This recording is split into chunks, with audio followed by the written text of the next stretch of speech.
¿Cómo están? Gloria al Señor, me alegro que estén así. Ahorita me hundo un poquito. Parar para seguir. Así hemos titulado la palabra de hoy. Porque no solo por lo que el Señor viene hablándole a un hermano, sino por lo que viene haciendo en cada una de nuestras vidas. Y después de lo que nos hablaba el domingo, y yo espero que cada uno de ustedes haya puesto su mano en su corazón y haya podido decir: mi Dios se llama así. Haya podido usted con un corazón sincero, con un corazón totalmente abierto, un corazón totalmente entregado para Él, poder usted haber dicho: este es mi Dios.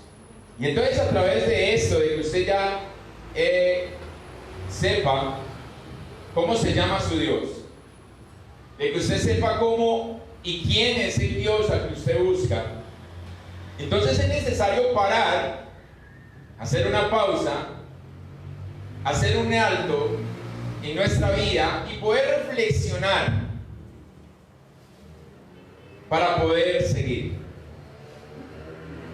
Porque cuando usted y yo nos damos cuenta de que estamos haciendo algo tanto correcto como incorrectamente, necesitamos en ese mismo instante parar para poder seguir. Porque si no paramos, no hacemos ese alto, no hacemos ese stop, esa pausa, entonces vamos a seguir caminando creyendo en que estamos caminando el camino correcto. Pero cuando hacemos ese alto, por eso dice por ahí aquel refrán de que cuando el talento está parado no es porque no está haciendo nada, sino porque está pensando. Y está pensando no en quedarse quieto, está pensando en cómo va a seguir avanzando. Y eso es lo que nuestro Padre Celestial nos quiere hablar en esta noche. Por eso vamos a orar. Padre, te damos muchas gracias por tu palabra. Hoy, Señor, te pido en el nombre poderoso de Cristo Jesús que abras nuestro entendimiento y que nos des de tu sabiduría para que podamos, Señor, entender la palabra que nos quieres dar. Pero no solamente entenderla, sino poder llevarla a la práctica, poder vivirla.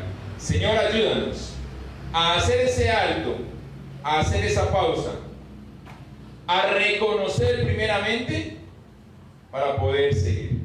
En el nombre de Jesús, amén y amén.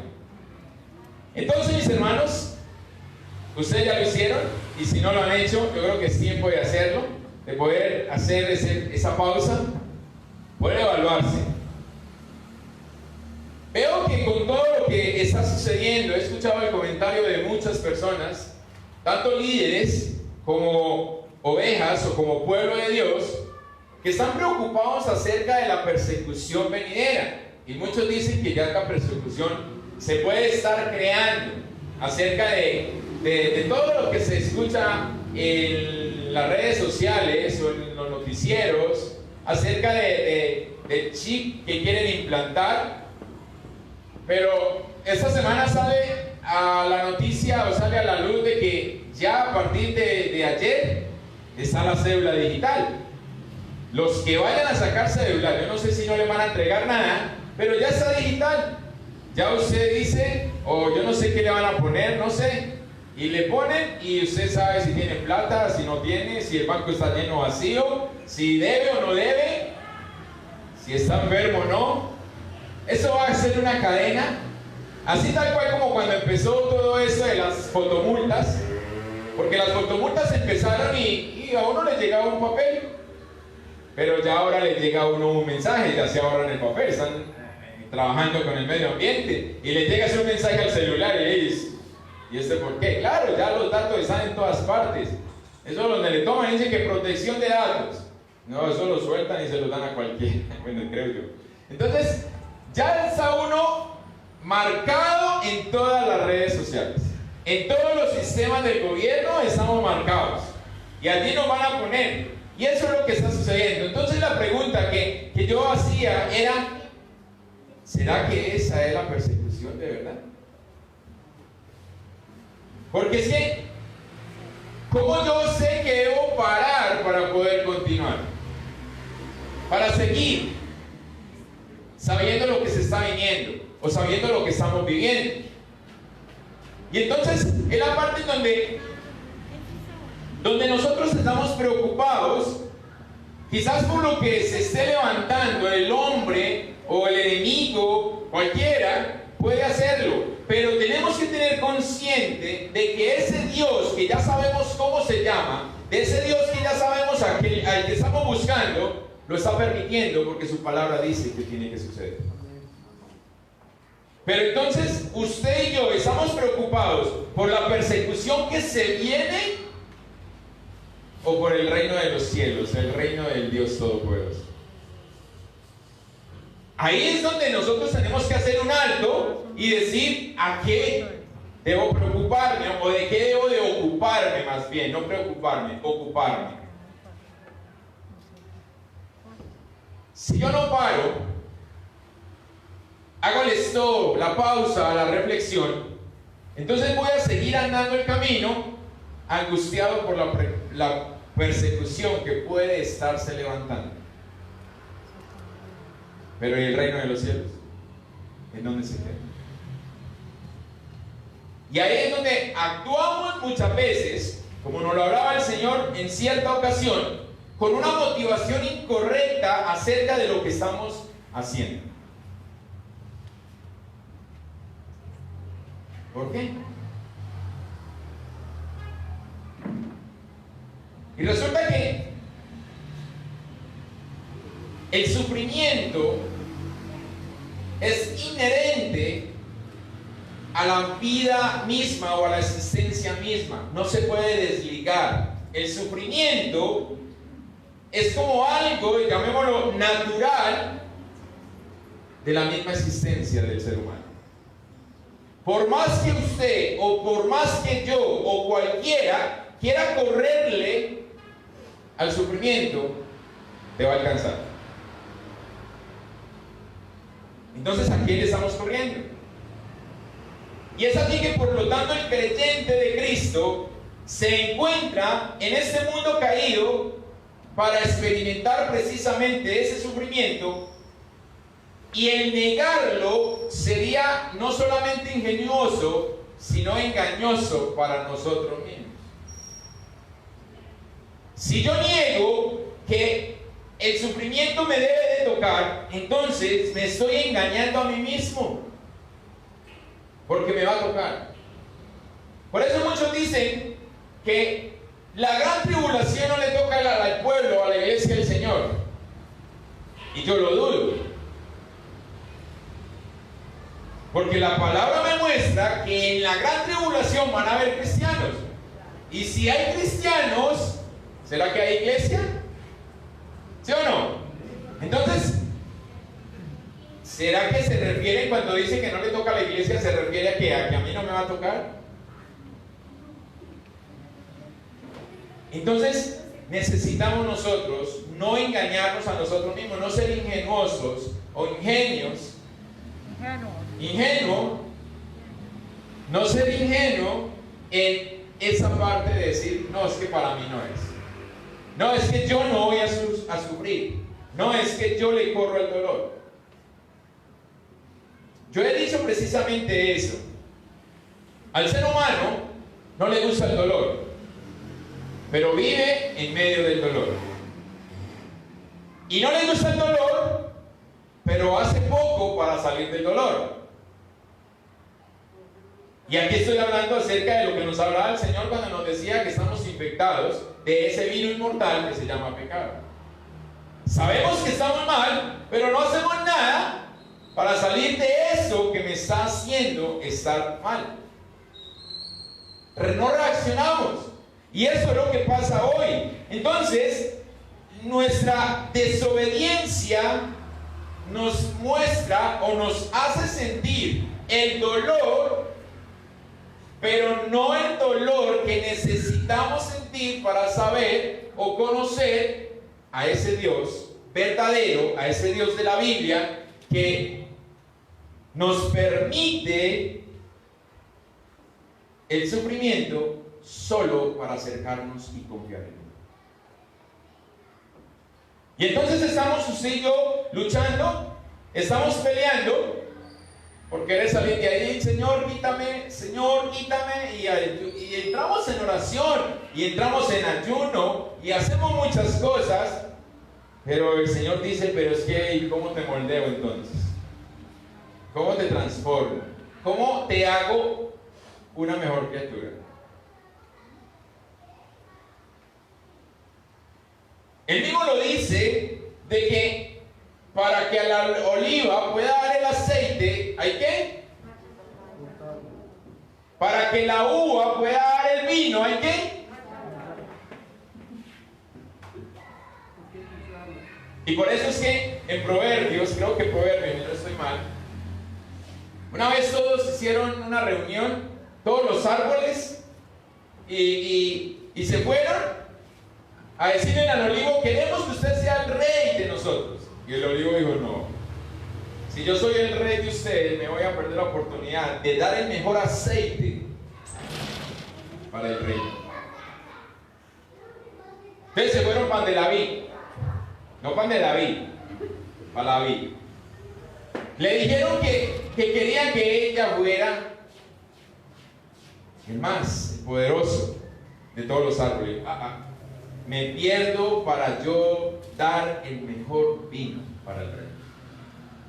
Entonces, ¿estamos dispuestos nosotros a renunciar a una posición porque estamos llamados a un propósito en el reino o para el reino?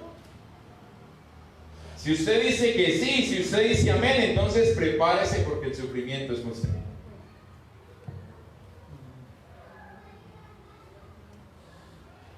Ahora mandaban un video al grupo y qué rico, bueno. Pero yo le decía al Señor, uy, ¿cuánto me falta a mí de eso que dicen ahí? ¿Cuánto me hace falta a mí de todo eso? Entonces es allí en donde el Señor ya nos sabía o nos está advirtiendo aún a nosotros. Y quiero que me acompañes a la palabra. Al Evangelio de San Juan, capítulo 16, verso 33. Cuando lo tenga, ven, sí, amén. Amén.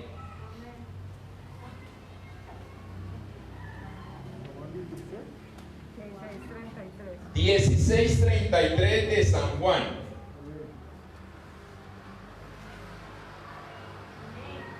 Amén. Leo en el nombre del Padre, del Hijo y con la unción de su Santo Espíritu a favor de ustedes. Reina Valera, estas cosas os he hablado. ¿Quién está hablando?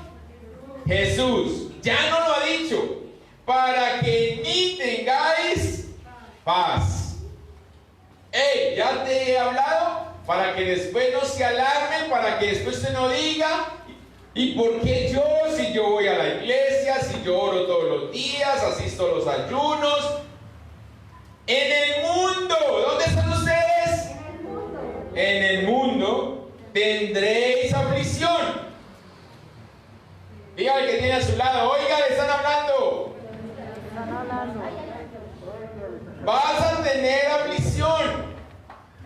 Pero sigue diciendo, pero, diga, pero, confía. Yo he vencido el mundo. Amén. Amén. Puede sentarse, mi hermano. Mire lo especial de esto que dice el Señor. Primero nos está llamando, nos está diciendo, hey, yo quiero que usted tenga paz. Te tengo que decir algo. Cuando usted nos llaman, hey, venga, necesito hablar con usted. Usted quiere lo primero que piensa, ¿qué hice? ¿Cierto?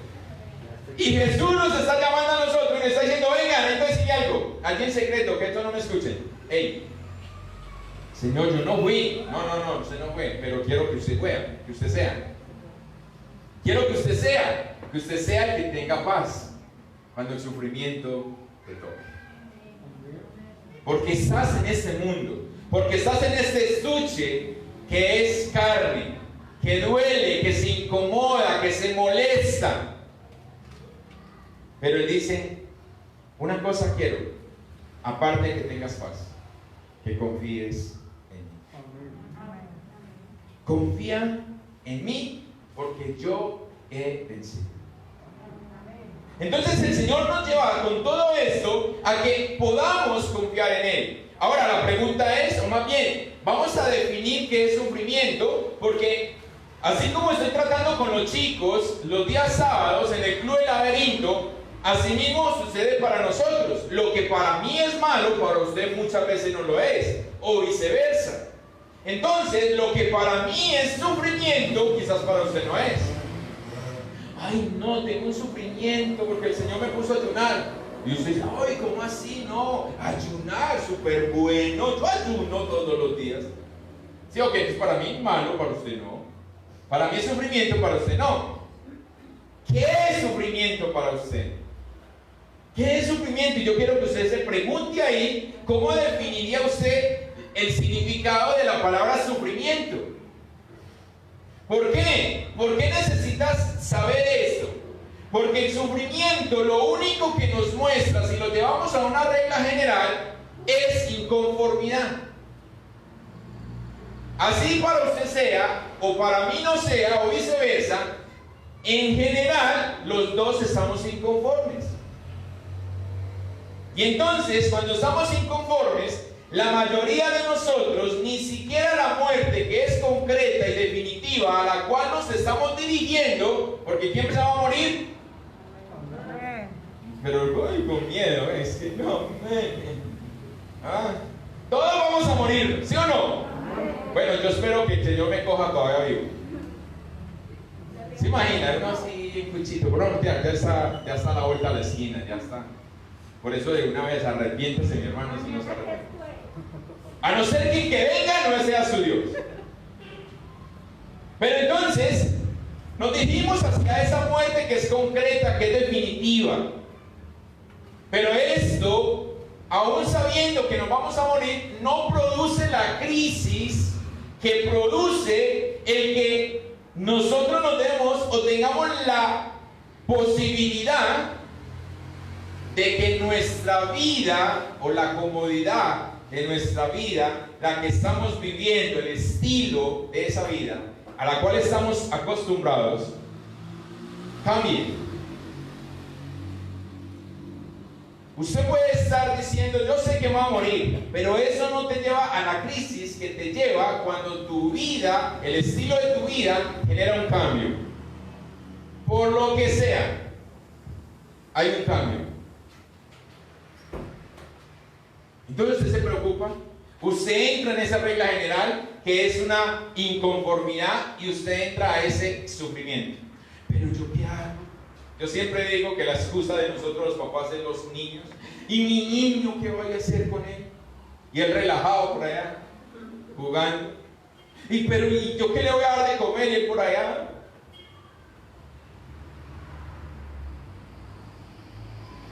Solo que como nosotros le enseñemos, o como usted y yo hayamos aprendido y nos estemos yendo al moldeaje que Dios quiere hacer en nuestra vida.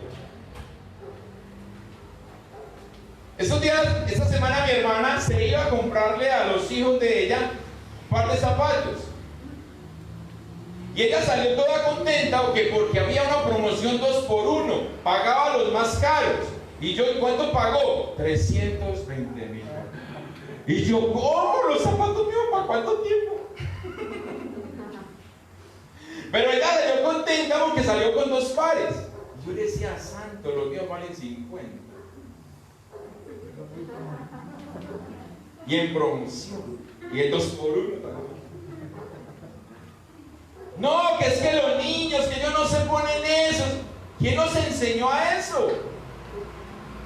Lo mismo usted y yo, cómo nos han enseñado, y por eso cuando el Señor quiere ajustarnos, entonces viene la inconformidad y entonces viene la crisis por perder el estilo de vida que estamos llevando.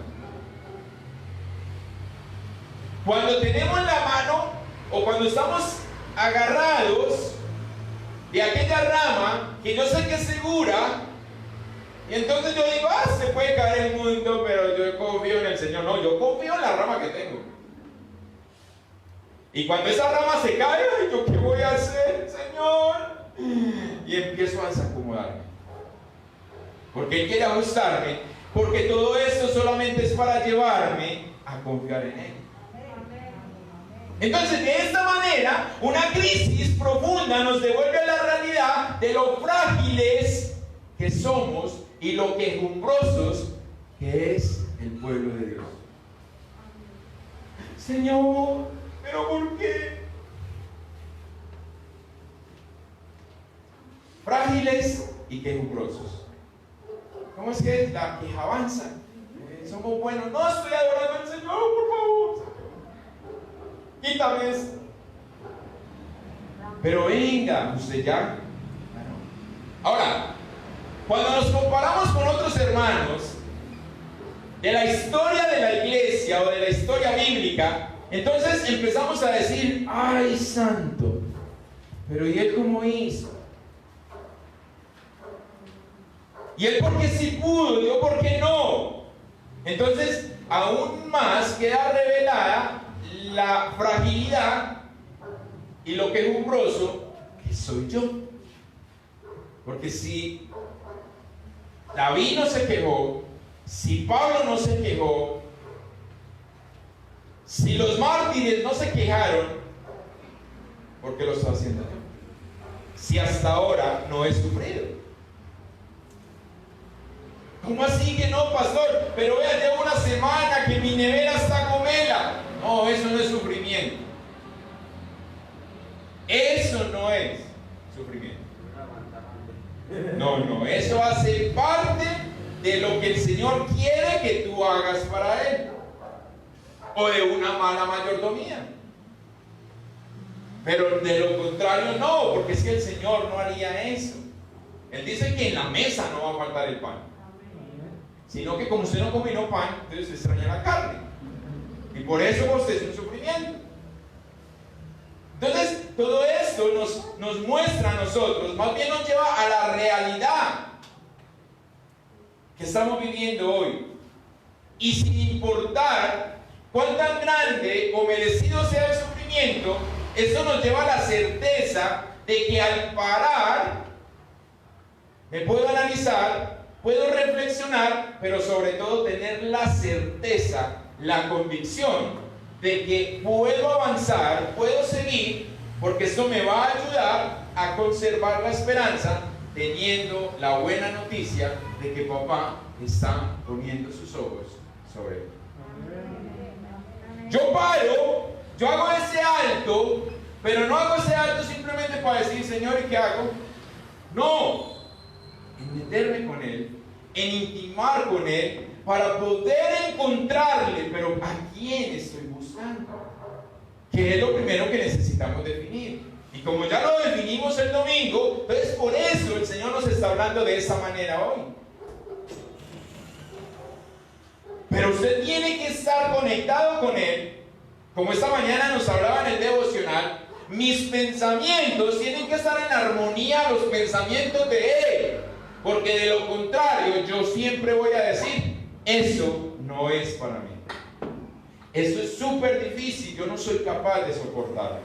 Pero hey, ¿hiciste un alto? ¿Hiciste una pausa? ¿O simplemente tus pensamientos te llevaron a eso? Hoy en Facebook veía una bogotana, mochita de las manos, que es abogada. Y yo decía, ¿y cómo hizo? Y nosotros a veces teniéndolo todo, no lo hacemos. No, es que eso es muy caro. No, es que eso es difícil. No, es que entra a la universidad, ¿qué problema? Y entonces viene la inconformidad que me lleva a un sufrimiento. Me toca hacer esto porque no hay más. Pero nosotros hicimos algo, nos movimos. Yo digo, si estas personas lo pueden hacer, ¿por qué nosotros no? Y me gustaba algo que ella decía. Ella decía, no tengo una cocina acomodada para mí. O sea, su estado físico. ¿Por qué? Y ella decía, bueno, uno, no tenía recursos, pero dos, ella decía, porque es que he aprendido que las cosas no se acomodan a mí, sino que yo me debo acomodar. El sufrimiento a través de la mano del Señor, si lo podemos llamar sufrimiento, lo que quiere es que usted y yo nos acomodemos a su voluntad y no al quejarnos. Por eso necesitamos hacer un alto, parar, que eso nos va a ayudar a seguir. Conservando, como les digo, la esperanza, teniendo esa buena noticia que me enseña a cada uno de los personajes de la Biblia y cada uno de estos de la historia de la Biblia o la historia de la iglesia, que a través de las aflicciones o a través de las pruebas de este mundo caído solamente me debe llevar a confiar cada día más en Dios.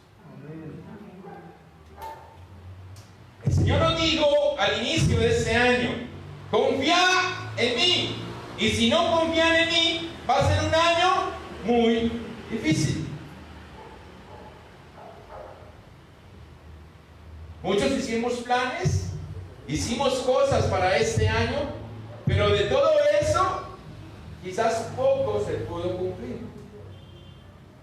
Porque Dios necesitaba movernos, permitir a través de lo que sucedió en el encierro, porque fue a nivel mundial, que todos estuvieron encerrados, todos estuvieron quietos, nos obligó a hacer un alto. No tengo tiempo, estoy afán, no, otra cosa, no. Él dice, un momentico, vas a tener tiempo.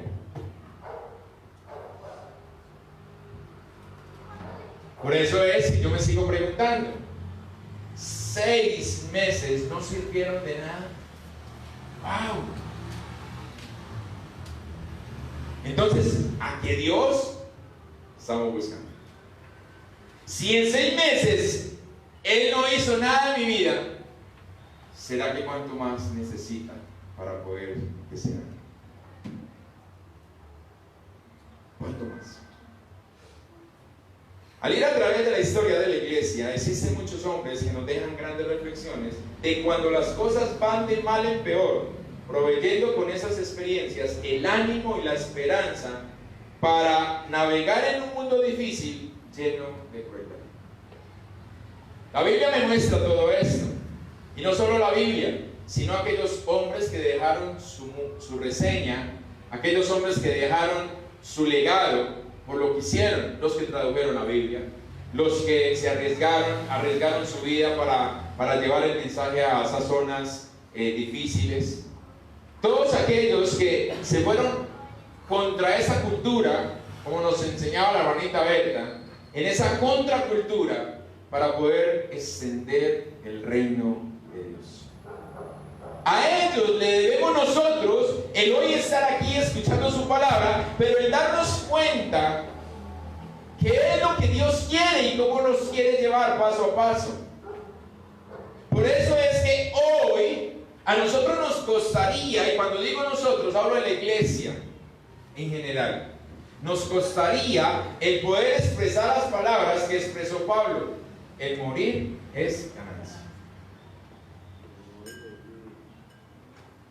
y el vivir es para Dios. Nos cuesta eso porque me están desacomodando del estilo de vida que estoy acostumbrado a llevar. Me están moviendo, y por eso yo no confío en el Señor, sino que confío en mis cualidades, confío en mis dones, confío en mis talentos, y a través de eso yo creo que es donde yo tengo lo que tengo, pero no Dios. O a veces digo a través de mi boca, no, yo sé que esto me lo dio Dios. Y si Dios te lo dio, Dios te mandó a hacer lo que estás haciendo.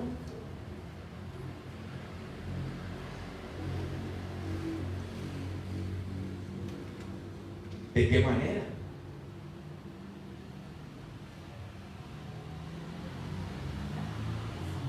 Salmos 86, verso 11 dice de la siguiente manera: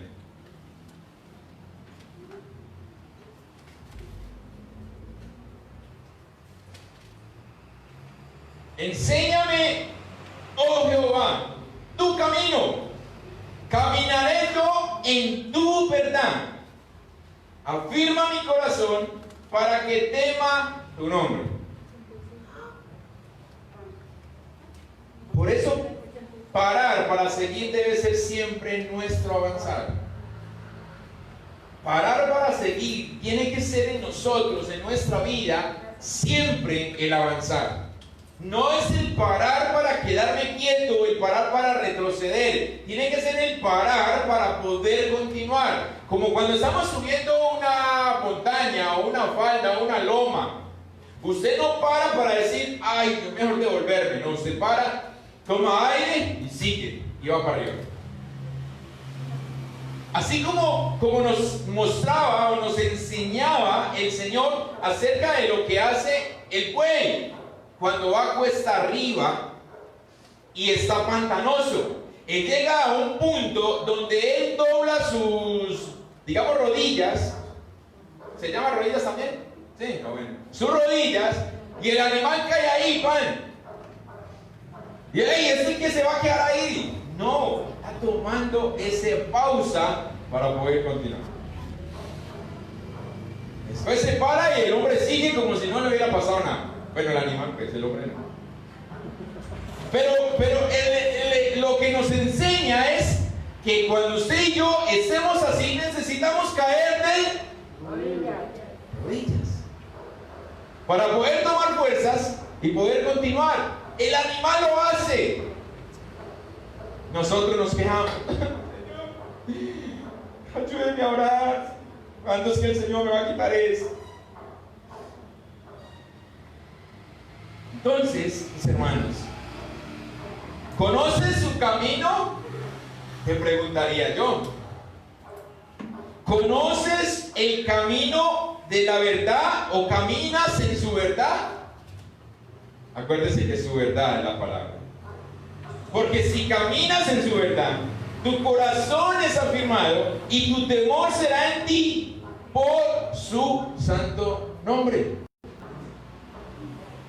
Pero yo digo que temo a Dios, y la pregunta que yo hago es, ¿cómo dices temer a Dios, pero no haces lo que Dios quiere que hagas? ¿Se acuerdan de aquella palabra de Jesús cuando se acerca y le dice a aquellos hombres, ¿por qué me llaman Señor, Señor, pero no hacen caso a lo que yo les digo?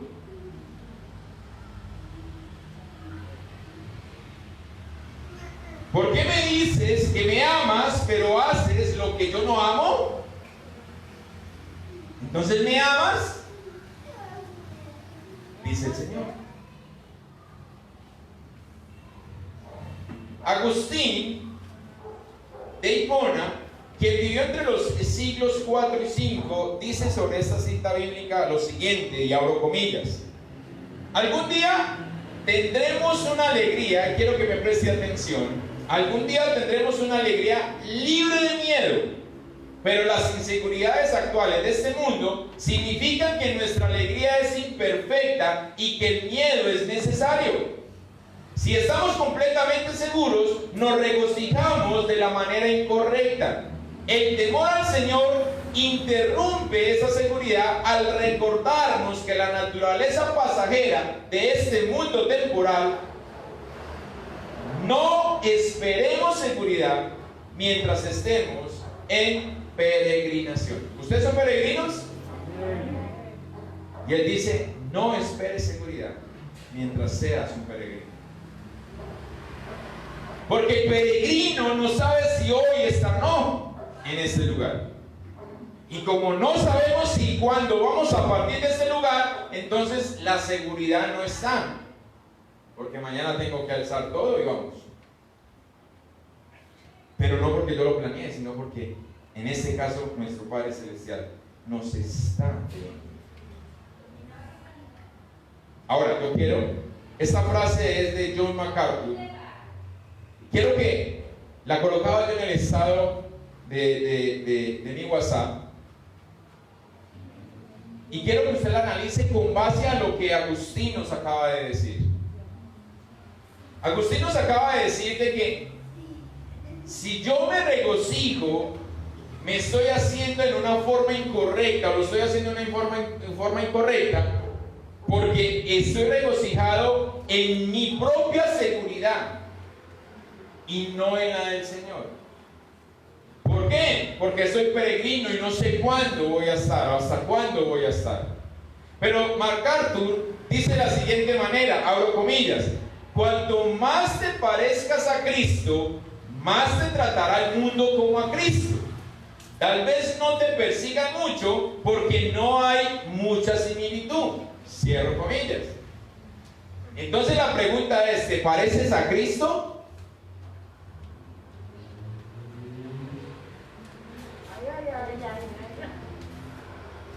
No, yo no quiero que me persigan. Entonces no es de Cristo, hermano. Porque si a Cristo lo persiguieron y tú tienes que ser como Cristo, te van a perseguir. Pero entonces Él dice, no te están persiguiendo porque todavía no hay similitud entre Cristo y usted. O sea que estamos viviendo de Pachero. Por eso si el Señor viene en este tiempo, nosotros vamos a cantar victoria. Si estamos siguiendo el Dios verdadero, el Dios de la Biblia. Porque no hemos sufrido, porque no hemos padecido, porque la persecución no nos ha tocado. Yo les compartía hace un mes, más o menos, acerca de las personas que están en la India, de las personas que están en Irán.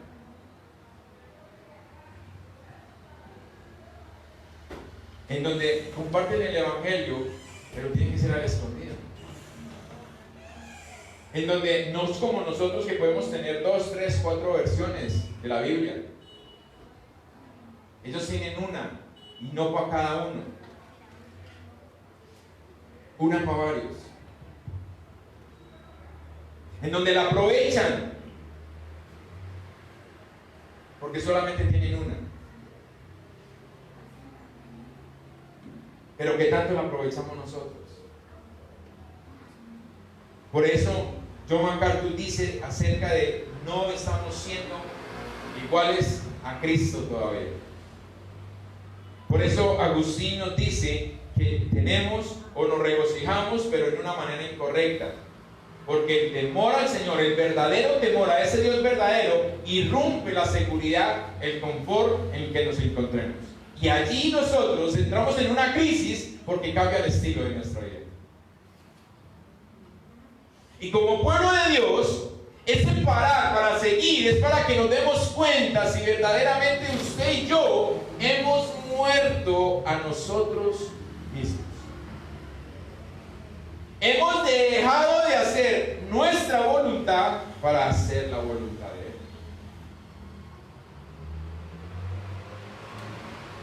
Entonces, si nuestro objetivo es ser o parecernos a Cristo, no nos regocijemos en nosotros mismos, queriendo disfrazar la vida a nuestra manera, cuando la voluntad del Dios verdadero es totalmente diferente.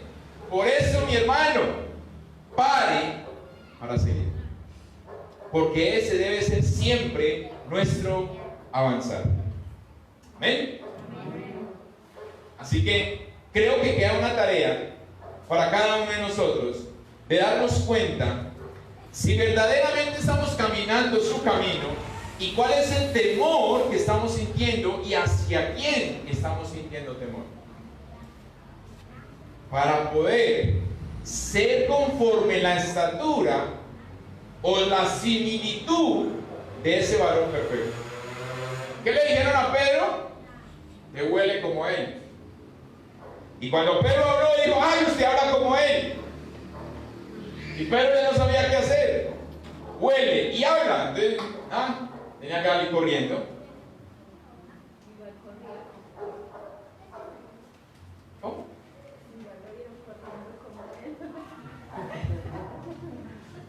La pregunta es: ¿tú hablas? ¿Tú hueles? ¿Tú corres como él? Por eso, mis hermanos, hagamos esa pausa. Hagamos esa pausa para poder mirar todo el panorama de lo que estamos viviendo en nuestra vida, de lo que decimos hasta hoy llevar en el Señor, para que podamos seguir el camino correcto, para que no sigamos equivocados andando un camino en donde cada vez que lo caminamos nos separamos más de la presencia del Espíritu de Dios, creyendo en que está con nosotros. El pueblo de Dios en el libro de Jueces oraba. ¿Pero a quién? Y cuando llegaron y los estaban aquí por la esclavitud, que no aguantaban más, ahí sí clamaban: Señor, ayúdanos. Entonces, ¿a quién le oraban antes del clamar? Al Dios que se había creado. Amén. Vamos a orar. Padre, te doy muchas gracias por tu palabra, mi Rey. Señor, tú quieres que confiemos en ti. Pero mientras no te conozcamos, va a ser muy difícil confiar. Mientras no te conozcamos, vamos a seguir haciendo las cosas a nuestra manera. Señor, creyendo que tú nos entiendes, creyendo que ese Dios que nos creamos nos entiende. Pero el verdadero Dios, el Dios de la Biblia, el Dios de Israel, el Dios de los ejércitos, está lejos de nosotros. Por eso estamos aquí, papá, y queremos decirte: Señor, ayúdanos. Así como dice el salmista, ayúdanos, Señor, a caminar tu camino. Ayúdanos a poder tener ese temor de tu santo nombre, a poder andar tus caminos, a poder, Señor, hacer tu voluntad. En el nombre de Jesús, amén y amén.